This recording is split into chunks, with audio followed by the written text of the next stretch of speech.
Koisima Somostion, Dinini Somo, BPF को भेजना हमें कुनो सुक्ति गया, कुनो सुक्ति गया, जोंनि पोजिशना मोजां, दा पोजिशना जेब्ला जोंना मोजां, जों बेखौ जोंनि मोजां पोजिशनखौ जोङो होल्ड खालामनानै जोङो आवगायनांगोन। ओंखायनो जों दहाय रिपर्टखौ मोनबाय, रिपर्ट हिसाबै जाखिनि जोंनि इयुथनिफ्राय रिपर्ट होनाय जादों खोब मोजां। जायनि पोजिशना मोजां, बे मोजां पोजिशना हमथानानै दोननो थाखाय नाजानाय जाया आरो बेनिफ्राय खुनु दावराव दावसि जाया। दा बियो दिल्लीयाव कचिं लागासिनो दं। बियो मा खालामदोंमोन नै बहाय बिथाङाबो इन्टारभिउ लिरदोंमोन, इन्टारभिउ जिरायदोंमोन, रिटेन टेस्ट होदोंमोन। मोजाङै जाजोबदों। नाथाय रिजाल्टआ बियो मा जाहैबाय फैयाखिसै। जों भिडिअ नुनो मोनदों गसाइगावनिफ्राय सासे आइजो 8 लाख थाखा बिदोंमोन होननानै जों नुनो मोनदों। आरो बियो जायाखै नङा, बियो जादों। बियो जादों। आं नायबाय थादों मिडियाफोरखौ सोर बादिनि न'आव थांनानै इन्टारभिउ लाहैदों। जिनिन हिसाबै माखासे मानसिफ्रा साख्रि मोनदों, राइट। जायफ्रा जिनिन हिसाबै साख्रि मोनदों बिसोरनाव मिडियाखौ थिनहरदों, थिनहराखै होनबा? जायफ्रा एसे भेजाल गोनां आरो मानसिनि क्वालिटिखौ जों नायब्लानो हमनो हायो बियो साख्रियाव बोरै मोनदों बोरै मोनाखै, जिरायनायाव माबायदि लिरनो हादों हायाखै, बेनि क्वालिटि, बेनि मोखांनि फेस बहायनो हमनो हायो। जायफ्रा जिनिन हिसाबै मोनदों बे जिनिन हिसाबै मोनग्रा मानसिफोरनो दिनै इन्टारभिउ लाहोबाय थादों। जायफ्रा हयथ' जिनिन हिसाबै मोनाखै बिथांमोननिफ्राय नोंथांमोना इन्टारभिउखौ नुनो मोनाखै। दा एनिवे जोङो लाइमोनफोर हिसाबै जों दिनै खोब गोख्रों, बुंनो थाङोबा जों दिनै स्ट्रंलि खामानि मावगासिनो दं। जोंनि लाइमोनफोरा ज'यै जाबादि मोनसे प्राइमारियाव 100निफ्राय 200-300 जन दं। जों बे लाइमोनफोरखौ जोङो ओरैनो बेकार जोङो ज' जाहोआखै। जों बे लाइमोनफोरखौ ओरैनो जोङो बिपिएफनि खामानि मावहोनो होननानै जों लाबोआखै। बे लाइमोनफोराबो माखासे मिजिं दं, बिसोराबो भिजन दं, मिशन दं, जायखौ जों क्लियार खालामनानै होनो नागिरदों। जोङो लाइमोनफोरा इलेक्शनाव सोरजोंबा बुलायनो थाखाय जों लाबोआखै। जों बे मेटारखौ जोङो डिसकासन खालामा। नाथाय जों बुंदों मोनफ्रोमबो भट सेन्टाराव खमावबो जोङो जे दिनखालि इलेक्शन जागोन एदिनखालि 10 जना थाथारनांगोन मोनफ्रोमबो भट सेन्टाराव। आरो बेखौ जोंनि प्राइमारिनिफ्राय बेखौ लिस्ट खालामजोबनाय जागोन। 10 जननि बारा 20 जन बेवहाय मोनसे सेन्टाराव थानांगोन। मानो थानांगोन? मानो थानांगोन? थानांगोननि गुदियाव गोबां बाथ्रा दं। मालाबा मा जागोन जेब्ला बेवहाय फैगोन, सोर फैगोन? पलिं अफिसारफोरा जेब्ला फैगोन, फैनानै जेब्ला मकपल खालामगोन, मकपल खालामनायखौबो जोंहा मा, जिहेतु जोंना पलिं एजेन्टफोरबो थागोन, जोंनि इयुथफोरबो थागोन, जों बेखौ नायनांगोन। मकपल माने बे बक्सआ बेवहाय खालि नंगौना नङा बेखौबो नायनांगोन मोजाङैनो। बेखौ मकपलबो होननानै बुंनाय जायो। आरो बेनि गेजेराव जेब्ला बेवहाय इलेक्शना सोलिबाय थागोन, सम गारि घोड़ा फैबाय थायो, बबेबा बक्सफोर बेवहाय आननेसेसारि मायबाफोर बक्स बेवहाय फैदों नामा, लाबोखोमादों नामा, दोनफैदों नामा, बेखौबो जों नायनांगोन, नङा होमबा?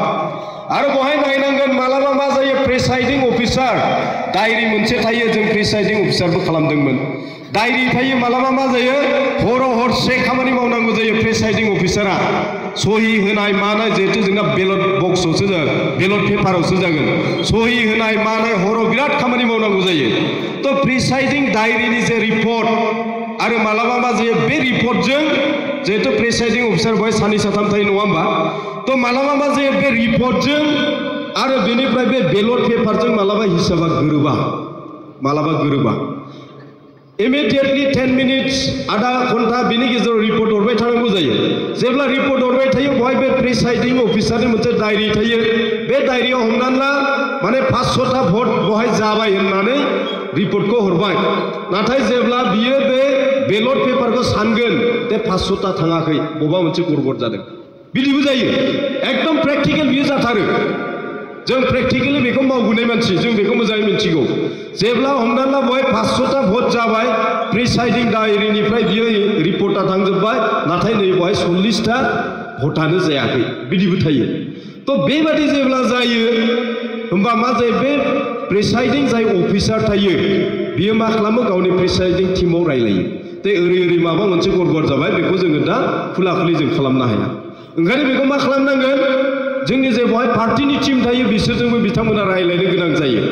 तो बेखौ मा खालामनो ओरै जाबाय सिक्रेटलि बेबादि डिसकासना जायो होमबा मा खालामनो हागौ बहाय BPF निफ्रायबो जोंनिफ्राय थाबाय UPPL निबो थागोन बा BJP निबो थागोन जेब्ला बेबादि 30टा भटआ जुदि एसे इभाल जानानै थायो जाहाथे बियो मोनसे माने सिम्बलावनो बियो गोलैया जाहाथे बेखौ हमनानै ला BJP आबो 10टा थांबाय BPF नोबो 10टा बेनिफ्राय UPPL नोबो 10टा बेबादिबो एडजास्टमेन्ट खालामनो गोनां जानानै फैयो आरो बेबादि एडजास्टमेन्ट जेब्ला खालामनाय नङा स्रुत जेब्ला बेखौ भटखौ माबा मोनसे खायदा खालामनानै होनाय जागोन होमबा बहायनो माइनासआ फैयो जोंना बहाय 200टा भट मोननांगौमोन ना 200टानि खम फैदों मानो फैदों बेबादिबो जायो मालाबा बायसान्सआव बेबादिबो जायो ओंखायनो बे प्रिसाइडिं अफिसार जेब्ला इलेक्शना कमप्लिट जागोन प्रिसाइडिं अफिसारनिफ्राय जोंहा मोनसे नोट मोनगोन बेसे भट बहाय होनाय जादों बहाय मेल बेसे फिमेल बेसे बेनि जे मोनसे नोट जे मोनसे हिसाब बेखौ मोननाय जायो जोंनि बेखौ